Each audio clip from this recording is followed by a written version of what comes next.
Hello, and welcome to the Passion on Purpose Leaders on Center Stage podcast. I am Steph, and I'm the owner and creative director at VIM. VIM's mission is to showcase the enthusiasm and passion of business leaders nationwide. I cannot wait to have you listen to the show, and stick around. At the end, we talk a little bit about how you can be my next guest.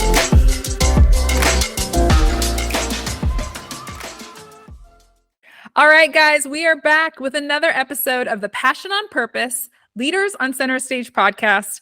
I'm so excited today. My guest, Rick, and I have been chatting since the Grammys, right? We have been talking, we've been geeking out about kind of some fun things that we have in common, some things that have connected us.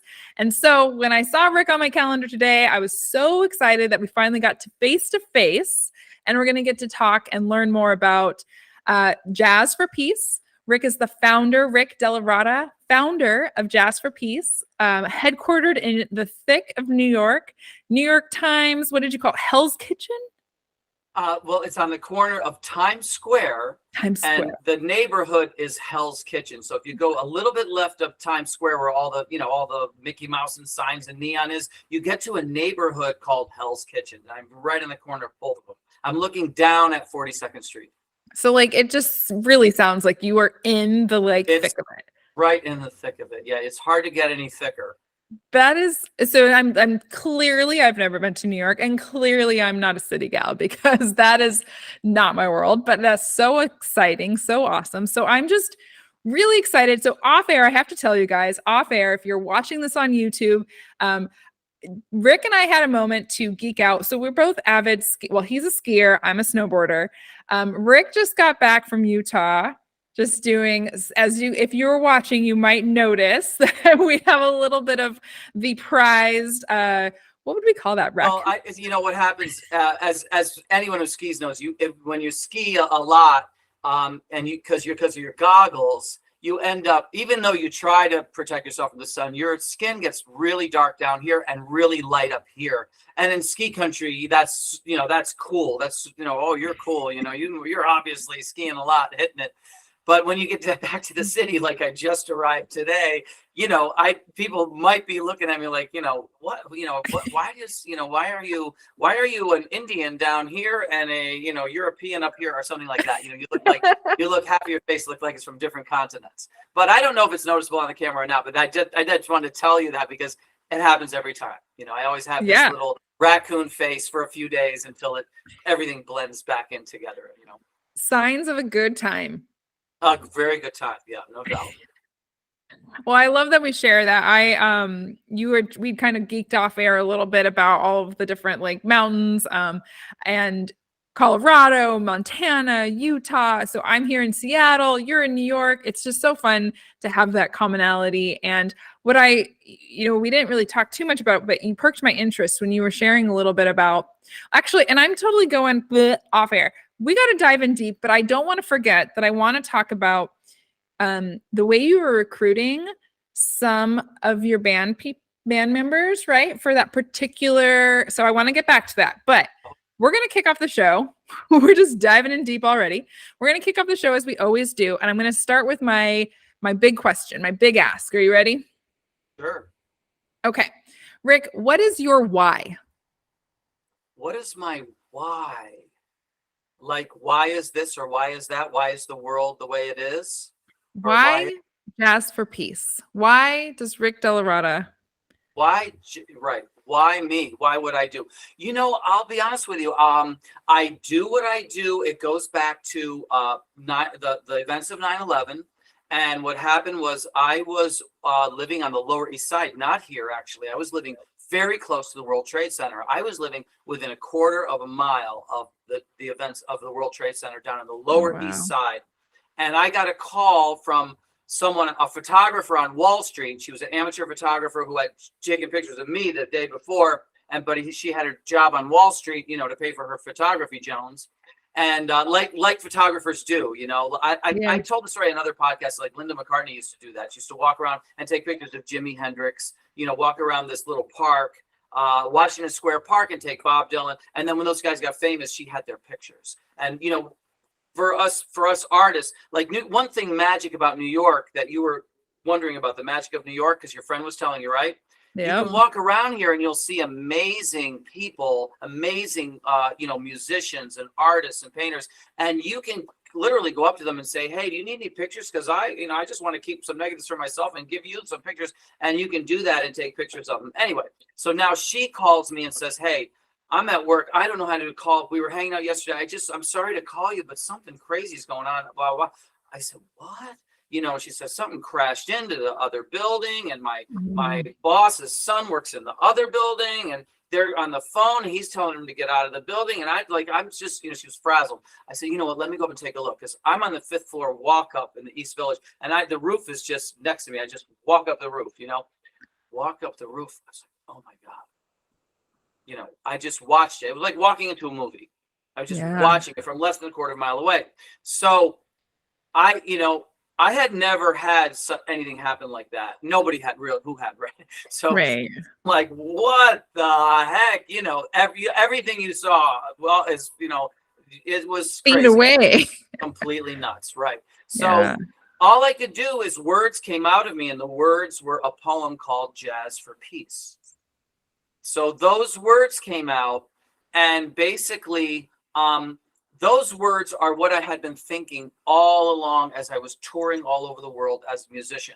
I was touring all over the world, and I was meeting people from Hong Kong, from Japan, from, Brazil, from Europe, all kinds of people. And I noticed that they all had a common thread, and that was music and the arts, and how it crosses barriers and boundaries and unites people in a positive way, and inspires people, no matter what language you are, no matter what religion you are, no matter what, anything. It breaks all the barriers. And I'd been noticing that. I was like, darn, they should use music and the arts to solve our world's problems, because it unites people. I've united Republicans, Democrats. I've united people who hate each other. And then what are those guys two doing here? Well, they're both here to support what you're doing. They don't like each other, but they're like what they like. They both want to see their kids, that they will both want to see their community better. You know what I mean? These things. So anyway, it was a crazy thing, because it was one of the worst. It was probably the worst thing I ever saw in my whole life.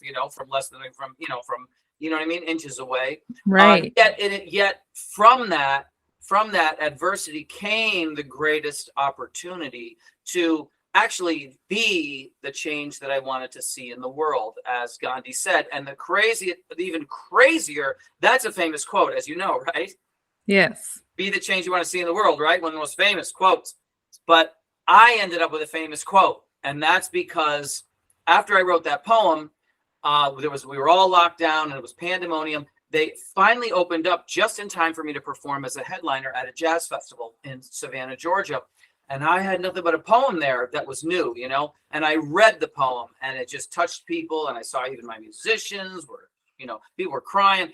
And when I got back, I had another concert coming up, and those promoters were like, hey, what the heck did you do down in Savannah, Georgia? The people we're getting all this news about, And I said, well, yeah, it's a poem. So anyway, they have a reporter calls me from the town that I was playing in. It was in upstate New York. And I get this call from a reporter. He had been familiar with me, so I just thought he was calling me to shoot the breeze. Hey, Rick, I hear you're playing in town. I didn't know what he was doing. He was recording it. He was recording it for an article, but he didn't say nothing. He just called and started talking. I thought, no, tell me about this poem. Can you read this poem? And he's just doing. So I read the poem, and that came out in an article. But while I was talking to him, off the top of my head, I'm just saying stuff. And I said, Brad, or I forgot his name, but John, when we fill our souls up with creativity, with originality, with all of these things, that all of our greatest qualities, which you find in music, artistry, you know what I mean? All of these qualities, basically that. And then the next part was we have a better chance to avoid the behavior that leads to destruction. That was lifted. I don't know who lifted it, but that went viral from an article. And next thing I know, it's in these quotes websites, famous quotes websites that I didn't know about either. And next thing I know, people are like, my 50 famous quotes, and they're posting them, and they're on Google. I would Google looking for something, and I'd come up and I see that. I didn't see what I was looking for, but I see somebody put it, and mine, with Gandhi and with all those people. So basically, why I do what I do is because I'm trying to live up to the words of that freaking poem that just came out of me on the morning of 9/11. So trying to live up to those words has enabled me to go beyond what I ever dreamed of that I could do as a human being, and hopefully inspire others to do the same, because I come to the conclusion that every single one of us has the ability to do something special and unique and really contribute tremendously to making our world a better place. And if we all did that, instead of, just buying toothpaste and things that, these corporations sell, not that you can't buy, you can still buy them, but you can do this too. You know what I mean? If we did do that, I don't know. I think the sky's the limit as to what the possibilities are of solving our world's problems. Yes. And so from that day, you had said that the words just kind of came, and I kind of hear this trajectory of kind of circumstance, luck, dare we call it, but things kind of aligning. And when does the formal entity of Jazz for Peace come to be? And what was the origin story of, like, what was the first intention for Jazz for Peace as an entity? I'm so glad you asked that, because it started to grow similar to what our whole model is, and that's a tree. It started with an incident of which I responded with a poem. The poem you could call a seedling. Now I have this poem, and it's in the ground, this little seedling in the ground.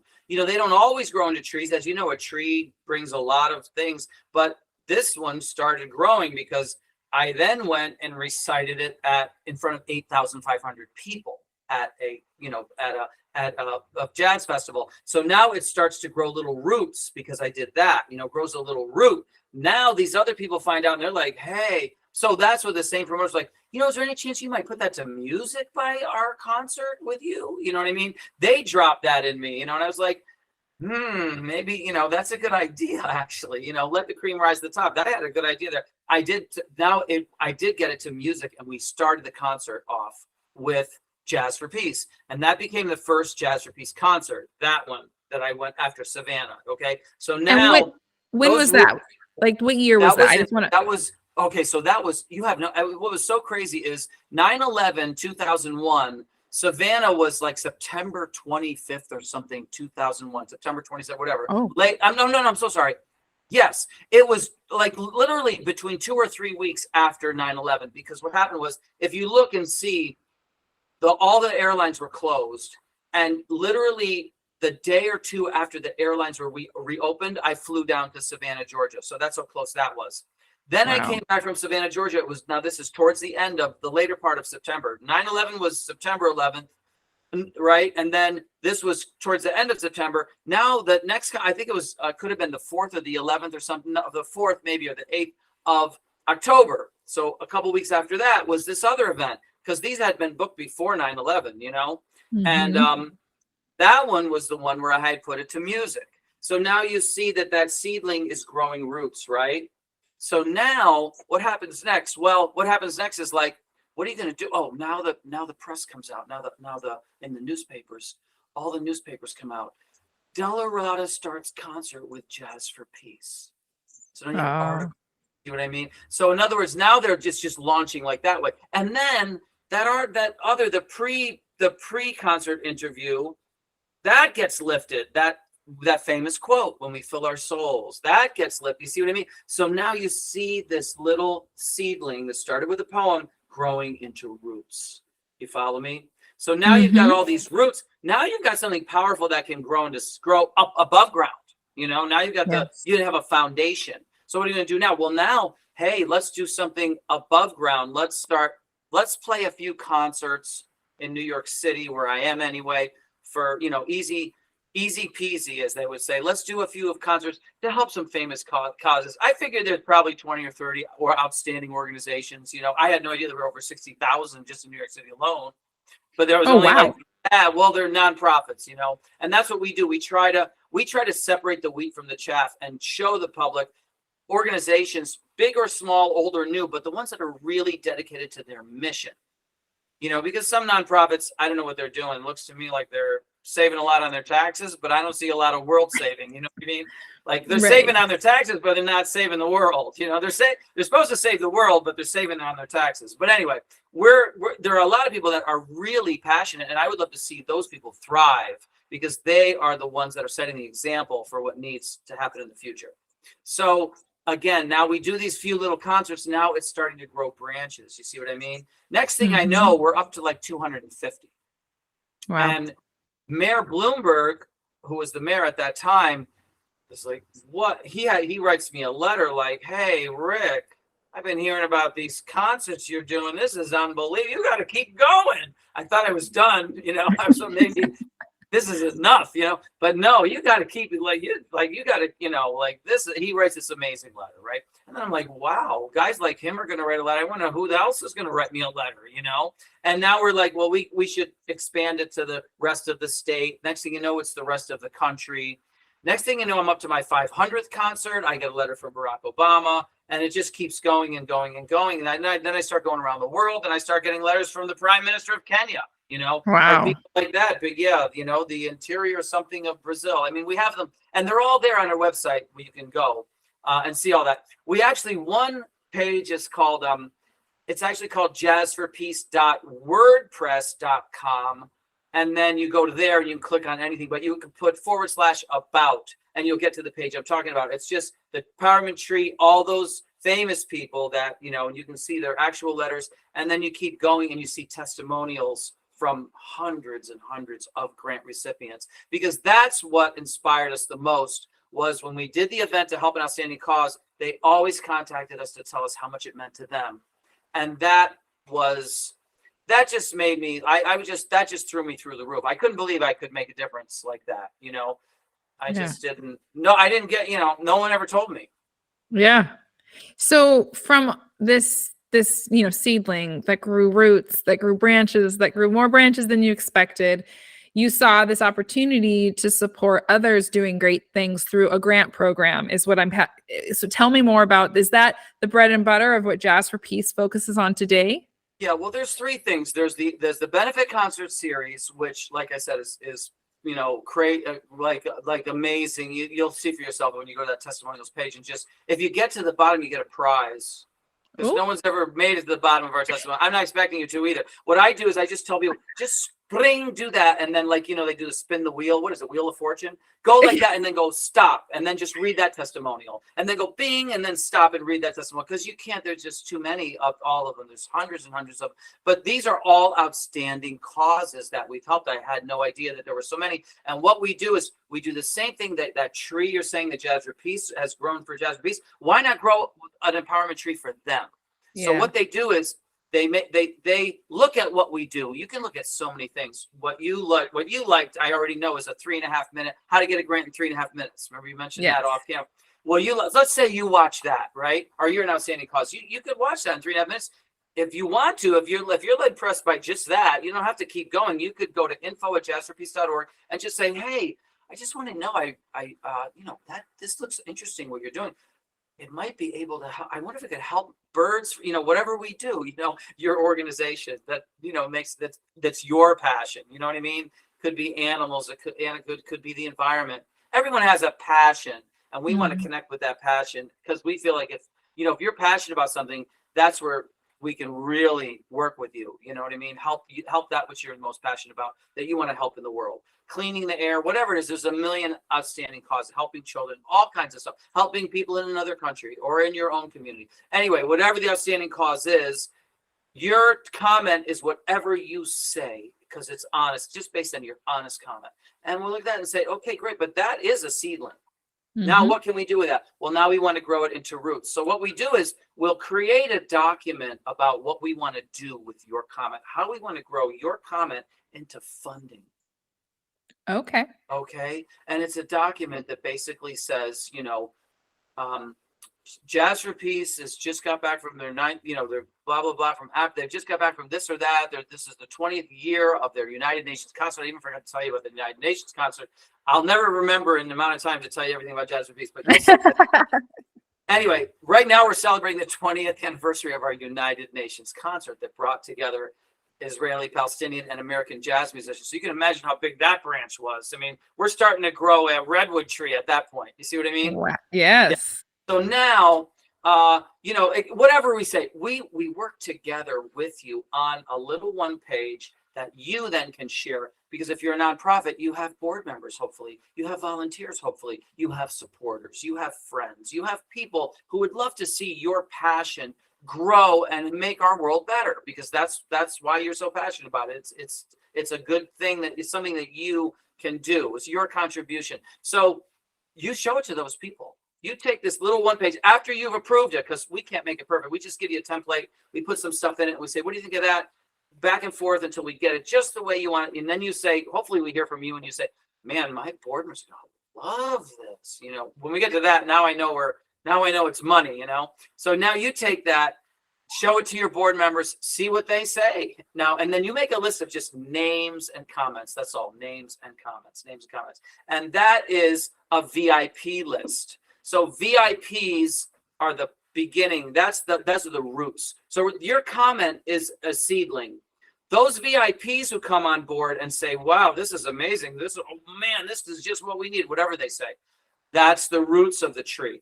Those people will actually, hopefully feel like they got paid to attend the event, because VIPs are the people who get all of the perks and amenities from sponsors, all of those things, meet and greet ceremony, a list of things that VIPs love from us doing these events. We know how they love these, and they get all those. They feel like they got paid to come. That's how we want them to feel. They're VIPs. So those are the people, those are the roots. Now, guess what we have with you and your VIPs? We actually have a confirmed event. So now, with your application, Jazz for Peace can put on an event at no cost to you, hopefully with some funds already raised for you in your bank account, okay? And then we also provide the staffing and the guidance. In other words, we hold your hand to make it successful. Because some organizations, they wouldn't know what to do with a free world-class cultural event. They don't know how to go from there to, we do. So we work together. We just stick with you, work together with you, and make this something that helps you get from where you are now to where you need to be. And that's why we get those testimonials that people read and say, man, this looks too good to be true. I can't believe it. I didn't know anything like this existed. But that's why, helping you get from where you are now to where you need to be. And we feel like we're making the world a better place by advancing, an outstanding cause that someone is truly dedicated and passionate about. Not just something that's, a tax write-off at the end of the year, a dog and pony show or something like that. But really, in your heart, you're enriching yourself by this, by doing this. So you're supporting people through the grant writing and grant application process, not providing the grant, or both? Well, check this out. The grant is a world-class cultural event at no cost to you, right? Gotcha. Imagine what that would entail if you were to fork over what that costs, right? Right, yeah. But then second of all, it's also the staffing, the event coordinator expertise, the guidance, and all of the templates that we use. In other words, you need sponsors. We have templates that have worked for the Red Cross, events for the Red. Here's what we did for the Red Cross. We help you get the sponsors, because you need sponsors. You need publicity and awareness. We show you how we've gotten, the new, the news station in this town nearby you, or even in the town you're in. I mean, you're in Seattle. We've done tons of successful events in Seattle. We would show you, man, we played at a place called in Bellevue, a beautiful place. I don't know if you ever heard of it. It's called the Maiden Bower or something like that. If you ever check it out, it's a gorgeous concert hall, Yeah. And I'll show you the testimony. I mean, if you were, I'd show you a testimonial from that organization. I mean, they were sent us this letter that was oh my God, we almost cry when we get these letters, because and that's right from Bellevue. I'd love to show you that someday. I'd just like you to see it. It was great. Anyway, we show you those things. Now, how do we get? Well, this is how we get it. This is what we've done to get publicity and awareness in the past. So now, we're growing the tree, right? We're getting local sponsors. Publicity and awareness is another branch. From there, if you have if you have an event that's that successful, you can now approach national sponsors. I mean, just national people. I mean, like, I'm just in my mind, Whole Foods has been sponsored a lot of events. That's the time we would go to Whole Foods and say, hey, look how good this is going to be for you. Right. You understand? Absolutely. Because a lot of people that never did this before, they're thinking, oh, I want to show them how good it is for us. Actually, if you show how good it is for them, they're going to be more interested. You know what I mean? Because they don't want to miss out on something like that, because it's good for their brand to be a part of this. It really is. And when you get to this level, that's what we're trying to teach you. Do these steps first. Now, with this in place, right, you've got local business, you've got the VIPs and the expanded VIPs, because sometimes with the VIP thing, those people invite their friends that they wanted to bring into your organization that they haven't been able to before. They've been trying to tell them about it on the bowling alley, and they're like in between strikes and spares, you know what I mean? No, now we got an event for you. Check it out. It's Jazz for Peace. You're going to have a blast. You're going to be a VIP. It's, all this stuff. And I'll tag along with that. Now we get them into this event. Now we can convert them to seeing the great work you're doing and being on board with you year after year. You see what I mean? So we've got that. We've got the local sponsors. We've got the publicity and awareness. That tree, if you click on it, you can click on each branch. So if you click on branch 3, you see me on NBC television talking about an outstanding cause. That outstanding cause, hasn't even been on their local radio station, let alone, the NBC affiliate. So they're like, wow, you look at all the people finding out about us, from your interview with them. Well, that's what we do. We try to get publicity and awareness for your organization, which you can see us doing by clicking on that. It becomes interactive. Branch number 4, like I told you, now we can go to those major we can go to, international or national sponsors, and they're going to be impressed with what they see. You follow me? From there, to be honest with you, we can go to another branch called prestigious. What do we call it? Prestigious and supporters. Prestigious and celebrity supporters. So that's the thing. I don't even have everything by memory. It's so much to memorize because I'm trying to memorize music. But that branch, as you're looking at it, is exactly what it says. If you click on that branch, you see prestigious and celebrity performers, all who came on board on different Jazz for Peace events. Why? Because what we'll do is we will try to match your passion with the prestigious supporters' passion. You see what I mean? Yeah. So that's why sometimes you'll find us, I know Jennifer Lopez came on board with, one we did in Nigeria. Well, we were empowering, it was women's empowerment. And that is something that she's interested in. You see what I mean? Right. Whereas, one time I went to Africa and I'm like, I want to see what that prime minister is interested in.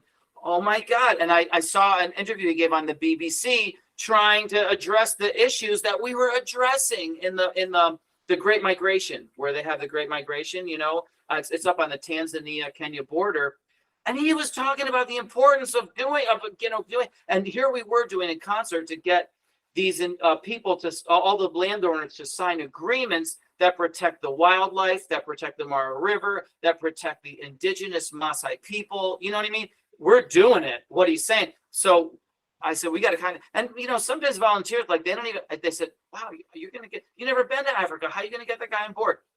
I said, look, we're doing what you know what I mean? If he really believes in this, he's going to come on board. It was a little tough getting these people motivated, but once we got the document to him, you should see his letter. We have it online. You can read it. It's crazy. It's amazing. But he wants to save that region. You see what I mean? Yeah. So we connected to his passion, and he just loved the event that we did there. To save the Maasai Mara. But anyway, that's number 5. Number 6, by the way, is all kinds of fundraising techniques that you can do. And again, in other words, we share all different fundraising techniques. So, for example, we'll say, hey, we learned this from this event in Boise, Idaho. What do you think of this idea? What do you think of this, this thing we did out in Long Island, a silent auction where we got the people from this TV show, The Sopranos, to blah, blah, that kind of stuff. So what do you think of this? What do you think of that? And we explore, So anyway, you see, it's a tree of empowerment. And when you combine a little bit of all of those things, now you've got a helpful step forward it's more important than just trying to throw money at a problem. Yeah, it's you are using Jazz for Peace as the catalyst to help organizations that have a true fundamental passion and drive and purpose to better the world. Jazz for Peace is the catalyst to get you to grow from a seedling to a full-blown bushy tree. And you have all these different layers to help these organizations start with something that unites us, this jazz, these experiences, these performances, and then the experience and the, I guess, the experience, what's the word I want? You have these layers that you can help layer on. That's So listeners who have a nonprofit are affiliated with a nonprofit, support a nonprofit that they love, and maybe want to mention, hey, I listened to this podcast. I heard Rick, he was talking all about this opportunity we could maybe potentially take advantage of. How does one go about working with you and starting to plant their seed with Jazz for Peace? Right. So in all honesty, there is no way that there isn't something that appeals to you at any level with Jazz for Peace, because you could be a nonprofit yourself watching that. That's a bingo right there. I mean, you're a nonprofit yourself wanting to be a recipient of all these things that 850 outstanding causes have already received. And by the way, every tree is unique, and so will yours. It'll be unique. Some have this branch really big and this branch really small. As you know, there's no two trees that look exactly alike. So let's say you're a nonprofit, obviously you want to get started with Jazz for Peace simply by watching this podcast and sending a comment at info@jazzforpeace.org.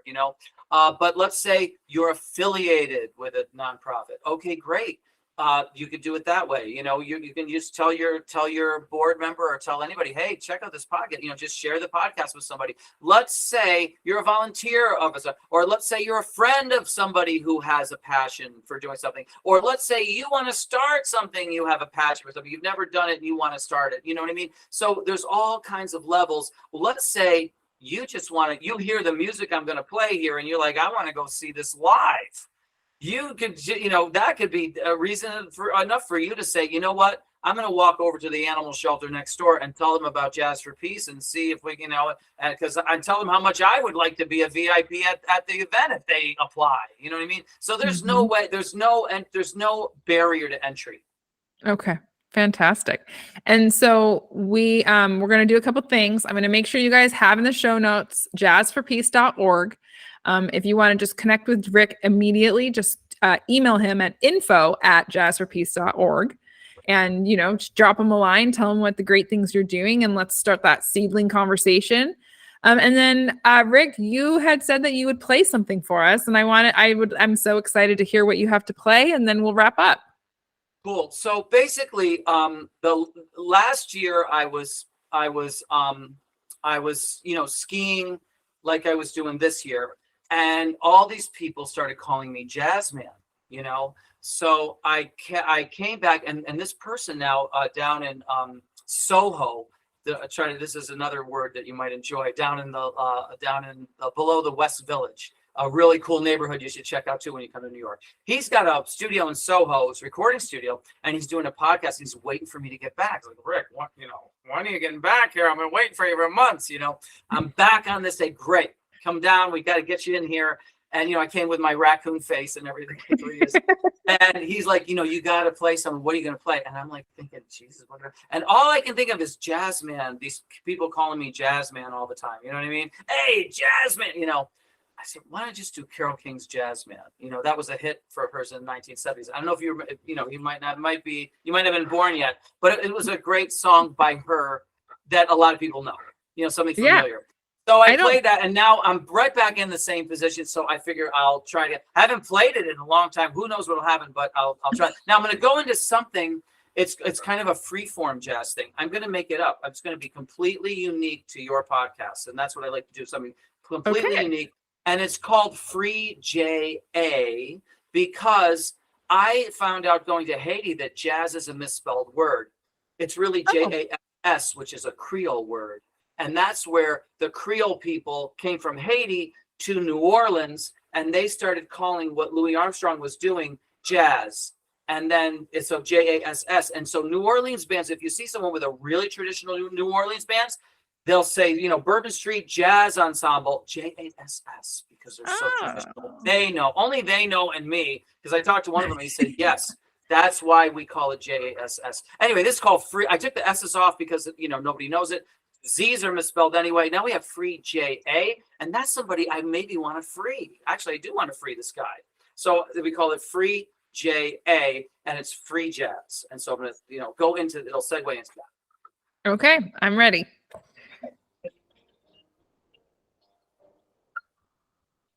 Lift me, won't you lift me above the old routine? Make it nice, play it clean, oh, jazz man.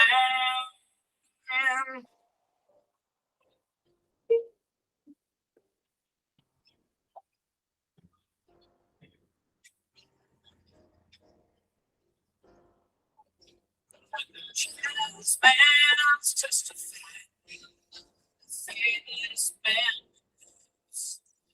They can sing you in a paradise on liberty. Some gospel kind of feeling, such a joy. A song of pure revival, stop to sanctify. Jazz band, take my pain, save my truth, and change me. Jazz band, jazz band.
Lift me, won't you lift me?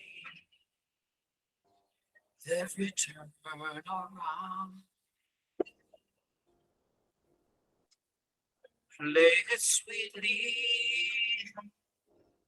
take me down.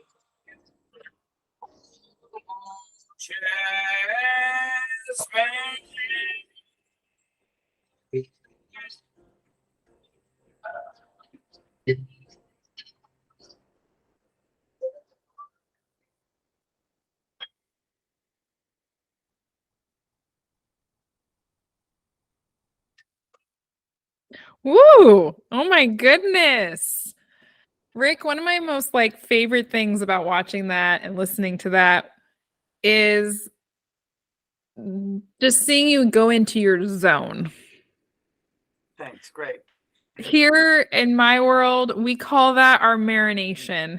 And I know that's kind of a weird thing to throw in, but our team has to go into this marinating mode where we just kind of sit in our absorption of our clients and what they do and what's important to them, and how do we take that and marinate in it and sit in it and get deep with it.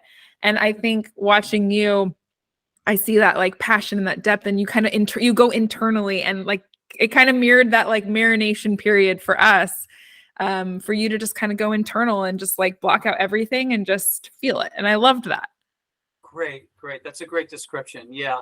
Well, yeah. I mean, what I hope to do, because I've played every style of music, and a lot of times jazz, can be a little bit too on the ethereal side, and it can lose the listener and kind of go over people's heads. Sometimes it goes over my head even, and I'm like the last person it should be losing. So sometimes I like to just take a song that maybe I would have played at a piano bar in Norway or something, and just pull the people in that way, then take them on a journey. And hope they stay on the ship with me. Nice. Well, I really appreciate you coming on. Listeners, I will make sure that the show notes has jazzforpeace.org, so you can go and get a hold of Rick. If you were listening, if you are a nonprofit, if you know a nonprofit, if you have a cause that you want to get from seedling stage to full-blown branches and touching as many as you need to touch and want to touch, then it sounds like Rick's your guy. So I will make sure you guys know how to get a hold of him. Rick, I really appreciate you making the time to come and hang out with me this afternoon, or almost evening for you now. Yeah, well, a jazz musician's day is 9 p.m. to 5 a.m. So it's actually, technically I haven't even had breakfast yet. So it's still early for me. But yeah, I think I'm delighted to spend the time with you today. We had a great time. Nice. Well, thank you again. And guys, until next time.